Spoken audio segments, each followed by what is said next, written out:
This is Umar Ahmed for IFL TV, proudly sponsored by Everlast. We're in Manchester. We've just concluded a press conference for Kell Brook. I'm joined by Savage Dan. That was very fiery, wasn't it? Yeah, it was. I kind of expected something similar to that, if I'm honest. I didn't know how far it would go, but it's a presser, innit? And it's a fight that means so much to both of them.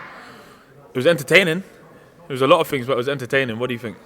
Absolutely. I mean, the thing that everyone is talking about at the moment was how personal it got, and we heard a bit where Amir said, or Kell rather said, that we shared a room together on the England squad, and there were some references going there. I'm not going to even go into that. I think people know what they heard on the stage, but after that, Amir Khan did accuse Kell Brook of being racist towards him before and said that he had a poppadom chin. So, I don't know, that wasn't really something everyone was talking about. I don't think it's fully known Kell Brook ever said that. And he's kind of cleared his side up. Dom's also put in his side. So, what did you make of that whole thing getting personal between Amir and Kell? You always expect things to get personal when it's that fight. I'd never heard that quote by Kell. But one thing I can definitely say is that Kell's not a racist. You know, everyone who's been around him will know that he's definitely not a racist. To be fair, he's a good guy. You know, I've never even got like any kind of negative, horrible energy from him. And I'm sure he said that. He said it because obviously poppadoms are fragile, like Khan's chin. So obviously, look, some people look at it and be like, "Oh, hold on, that reference was." It was too much of a reference that refers to culture or whatever it is for it to be a coincidence.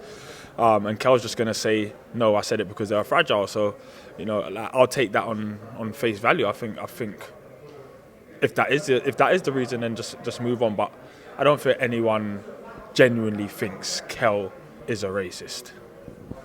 Aside from that, I feel like it's been a very successful promotion. The gloves are off was brilliant.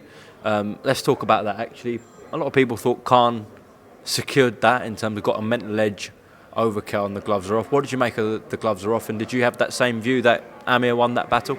Yeah, I think he did. I think the thing is, in both of the press conferences and every time where it's them two talking against each other, it seems like Amir has the upper hand. It feels like he's a bit sharper, he knows what he wants to say, or he's funnier, or whatever it is, you know. But he seems to do things that, he almost takes the view of the bigger brother. He's up in his ivory tower and he won't come down and fight in the mud with you. So he took the upper ground. I think he's winning the war of the words, if you like. I think anything like that, Amir's probably going to win. Kell's probably most comfortable and most at home when he's put the gloves on and he's actually fighting someone.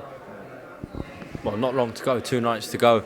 And would you say overall, you know, this is probably boxers' biggest experience so far? Well, it is their biggest experience so far in terms of, from a boxer perspective, this is a huge moment for your promotional company. So how do you think it's gone for Boxer and the job they've done so far? I think we've done a fantastic job. You know, if you was to tell me on October 2nd when we had our first card, which we actually lost Eubank from the top of the bill, if you was to tell me that just, 5 months later we'd be having a pay-per-view Brook vs Khan, a fight that everyone's tried to make and for whatever reason it hasn't happened before, I'll tell you you're joking, to be fair. Even though we'd been working on it for quite a while, this fight has been close for so many years and it never happened. So you're never really going to trust that it's happening until they step in that ring. And even now, we've had all the presses, everyone's here in London, but there's still that thing that everyone thinks, we're only 2 sleeps away now. But I think it's a massive, massive statement from Boxer and from Sky Sports. Even when you look back to a couple of weeks ago in Cardiff, the viewing figures are monstrous. Over 1 million it peaked at. There's football numbers, we're obviously doing things the right way. We've got fights that are capturing boxing audience as well as the casuals, and this is another fight that people are going to be interested in. I've got a feeling that the next couple of days the anticipation is going to rise even further, and by the time we get to fight night, it is just going to be ready to blow.